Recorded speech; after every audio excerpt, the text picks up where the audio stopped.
We all grow up believing that love is this unstoppable, magical force. We watch the movies, we read the books, and we buy into the idea that if you just find the right person, everything else will naturally fall into place. But what happens when the greatest threats to your relationship aren't a lack of love, but rather the people sitting across from you at the Thanksgiving table, and the very chemical wiring inside your own brain? It is a terrifying thought, isn't it?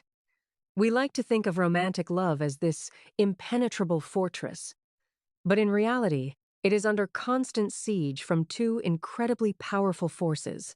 On one side, you have the heavy, ancient weight of cultural and familial expectations. On the other side, you have millions of years of evolutionary biology tricking you into chasing a chemical high. If you do not understand how these two forces operate, you are essentially walking into a minefield blindfolded.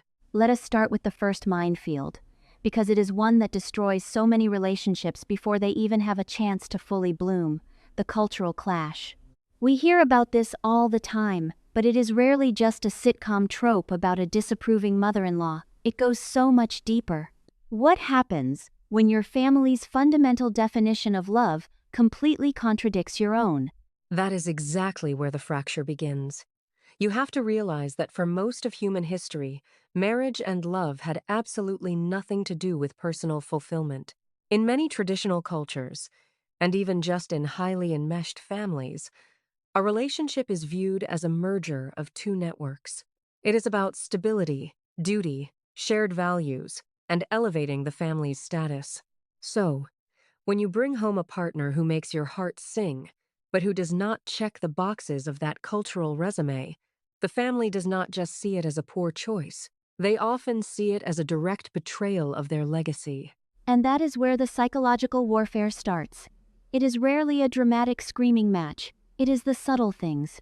The passive-aggressive comments about your partner's career, the exclusion from inside jokes, or the constant reminders of how much your parents sacrificed for you. It puts the person caught in the middle in an impossible position. You are essentially forced to choose between the love of your life and the love of your tribe. Precisely. And the tragic part is how it slowly poisons the romantic relationship itself. The partner who is not accepted starts to feel like a burden, or worse, a secret to be managed. Meanwhile, the person caught in the middle is drowning in guilt. They start overcompensating, trying to force their partner to adapt to the family's mold, which breeds massive resentment.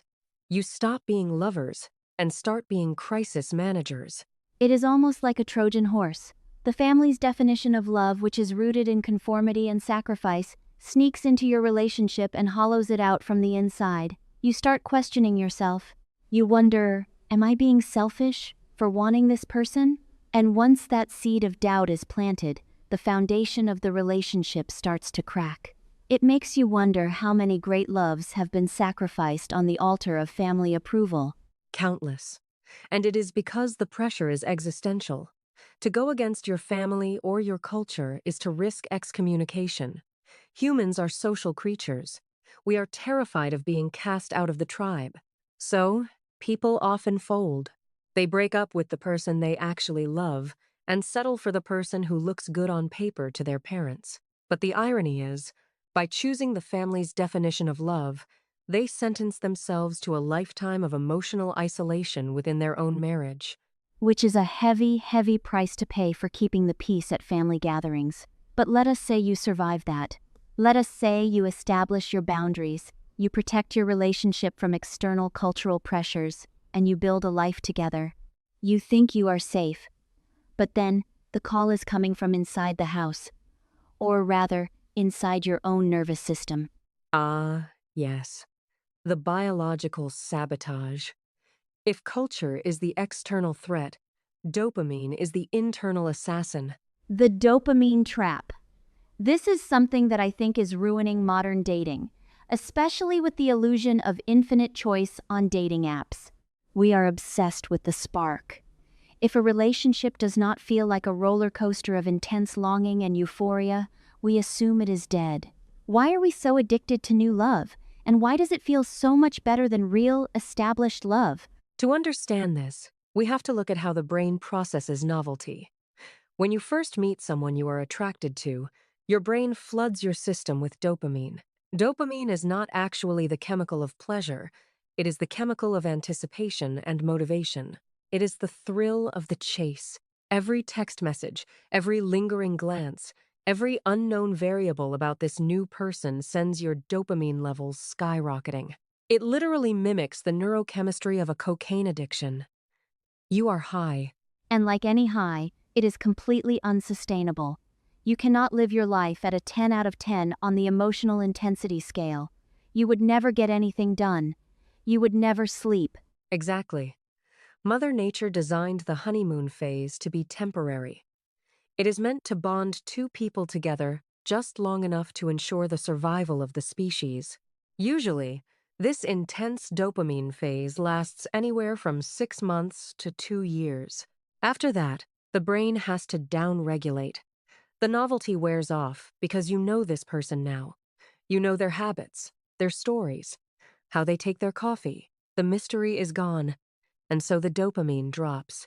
And this is the critical juncture where so many people make a catastrophic mistake. They wake up one morning next to a partner who is kind, loyal, and supportive, but they do not feel that crazy heart-pounding rush anymore. So they look at this beautiful, stable reality and they think, I have fallen out of love. It is a tragic misunderstanding of our own biology. They mistake peace for boredom. What is supposed to happen after the dopamine fades is the rise of oxytocin and vasopressin. These are the chemicals of deep attachment, trust, and long-term bonding.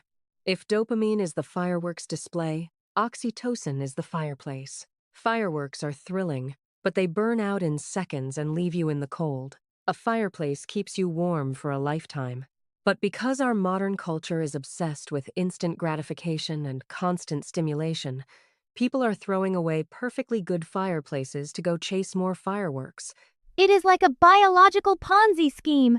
We keep abandoning solid investments for the promise of a quick, massive return, only to end up emotionally bankrupt. And you see people doing this on a loop. Serial monogamists who jump from 2-year relationship to 2-year relationship. As soon as the oxytocin phase sets in and the real work of intimacy begins, they bail.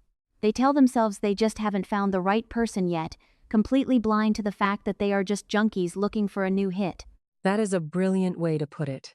True intimacy is actually quite quiet. It is comfortable. It does not trigger your fight or flight response, which is what a lot of that early dating anxiety really is.